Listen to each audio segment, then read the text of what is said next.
आज हम एक एम्पलीफायर मॉड्यूल को देखेंगे। ये एक ऐसा एम्पलीफायर है जो कि ऑडियो सिग्नल को बढ़ाने के लिए इस्तेमाल किया जाता है।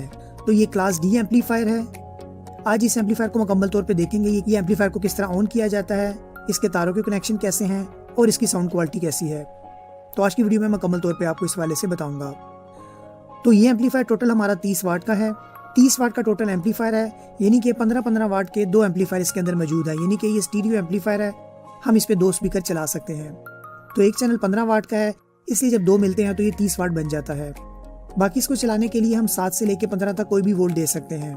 बाकी जो इसके लिए बेहतर वोल्टेज है वो आप इसे 12 वोल्ट और 3 एम्पीयर की सप्लाई से चला सकते हैं। तो अब देख लीजिए फिजिकली इस तरह का एम्पलीफायर है।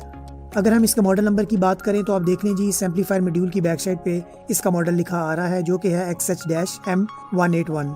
तो ये इसका मॉडल नंबर है। एक तो इसका मॉडल नंबर है, दूसरा इस पे जो आईसी लगा हुआ है उसका भी एक नंबर है। इस पे एक आईसी लगा हुआ है जिस पे लिखा आ रहा है PAM8610। अगर आप गूगल पे इस आईसी को भी सर्च करेंगे तो जिस भी एम्पलीफायर में ये आईसी इस्तेमाल हुआ होगा वो एम्पलीफायर आपके सामने आ जाएगा। बाकी जिस पे कुछ तारे मौजूद हैं, तारों के कनेक्शन में आपको बता देता हूँ। सबसे पहले तो आप देख लीजिए यहाँ पे लेफ्ट राइट लिखा आ रहा है। ये जहाँ पे L-L+, यहाँ पे हमारा लेफ्ट का स्पीकर लगेगा। उसके बाद राइट साइड पे जो R-R+, यहाँ पे हमारा राइट का स्पीकर लगेगा। और उसके बाद जहाँ पे +12 और ज्ञान लिखा रहा है यहाँ पे हम इसको सप्लाई देंगे। और ऊपर जो आपको 3 पॉइंट नज़र आ रहे हैं यहाँ पे हम इसको प्री ऑडियो देंगे, जहाँ पे इन L और इन R लिखा रहा है। बाकी इसमें एक SW का बटन है। अगर इस एम्पलीफायर की ऑडियो को म्यूट करना हो, यानी कि कुछ देर के लिए ऑडियो को बंद करना हो, तो इस पे हम बटन लगा सकते हैं। तो जी इस तरह का एम्पलीफायर है।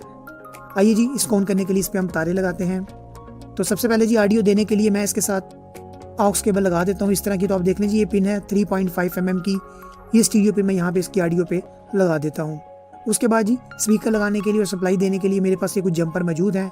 ये तारे मैं सारी इस पे लगा देता हूँ। तो आइए जी सबसे पहले हम सप्लाई की तारे लगाते हैं। तो जहाँ पे +12 लिखा रहा है यहाँ पे हम जमा का करंट देंगे और जहाँ पे GNT लिखा रहा है यहाँ पे हम माइनस का करंट देंगे। तो इस एम्पलीफायर पे तारे लगाने के लिए हमें काविये की ज़रूरत होगी ताकि हम इस पे टांके लगा सकें। इस एम्पलीफायर के ऊपर छोटे छोटे कंपोनेंट लगे हुए हैं, तो बेहतर तो ये है कि ये तारे मैं ऊपर से लगा देता हूँ। उसके बाद जो टांके हैं यानी कि जो शोल्डर है वो मैं इसकी बैक साइड पे लगा दूंगा। तो जमा माइनस का ख्याल करते हुए ये तारे मैंने इस पे लगा दिए हैं। अब मैं काविये की मदद से इन पे टांके लगा देता हूँ। बाकी जो नीचे वाली साइड पे एक्स्ट्रा तारे हैं ये मैं बाद में काटता हूँ। ये मैंने इसकी सप्लाई की तारें लगा दी। इसी तरह मैं यहाँ पे स्पीकर की तारें लगा देता हूँ। और स्पीकर की तारें मैं इस तरह लगा देता हूँ कि ऊपर वाली साइड पे मैं तारे लगाता हूँ, नीचे से इसके टांके लगा दूंगा। तो जो काली वाली तार है उस पर मैं माइनस का करंट दे रहा हूँ। तो इस तरह मैंने लेफ़्ट की तारें लगा दी, राइट की तारें भी लगा दी हैं। अब मैं सोल्डरिंग आयरन की मदद से इन पे सोल्डर लगा देता हूँ। एक तरफ जो ग्रे तार है वो माइनस का करंट है और एक तरफ जो ब्राउन तार है ये माइनस का करंट है।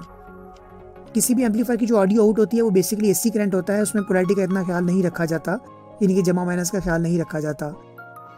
लेकिन जो ऐसे हमारे आईसी वाले एम्पलीफायर होते हैं इसमें हमें पोलैरिटी का ख्याल भी रखना होता है।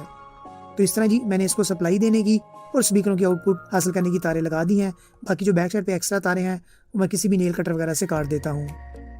अब जी मैं इसमें ऑक्स केबल लगा देता हूँ। दरमियान वाली ग्राउंड है यानी कि नेगेटिव का करंट है और बाकी दोनों तारें हमारी लेफ्ट राइट की हैं, यानी कि जहाँ पे हम इसे प्री ऑडियो इन करेंगे। तो इस तरह जी मैंने तारों के कनेक्शन कर दिए हैं। अब मुझे इसके स्पीकर कनेक्ट करने हैं। स्पीकर कनेक्ट करने के लिए मेरे पास LG कंपनी के स्पीकर मौजूद हैं जो कि 4 ओम के और मैक्सिमम 360 वाट पे डिज़ाइन है। तो इन स्पीकर को मैं इसके साथ कनेक्ट कर देता हूँ। तो जमा माइनस का ख्याल करते हुए मैं ये दोनों स्पीकर की तारें लगा देता हूँ। अब जी हमें 7 से लेके 15 तक कोई भी वोल्ट देने हैं, तो मैं इसको 12 वोल्ट दे देता हूँ। तो ये मेरे पास एक पावर बैंक मौजूद है, इसमें 9 से लेके 12 वोल्ट तक की आउटपुट मौजूद है। तो मैं 12 वोल्ट को दे देता हूँ। तो अभी आप देखिए जी जैसे मैं सप्लाई ऑन करता हूँ इस एम्पलीफायर के ऊपर एक नीले रंग की लाइट ऑन होगी हुई है। अगर मैं इसकी पिन को टच करता हूँ तो स्पीकर में थोड़ा सा नॉइज़ आ रहा है। तो ये ऑक्स केबल मैं किसी मोबाइल वगैरह में लगा देता हूँ तो हमारी ऑडियो स्पीकर्स में आ रही है। तो अभी आप देखें जी स्पीकर का पर्दा हिल रहा है, इससे आपको आइडिया हो रहा होगा कि आवाज़ स्पीकर में आ रही है। तो आइए जी पहले आप इस स्पीकर का साउंड सुन लें, फिर मैं आपको थोड़ा मज़ीद बताता हूँ।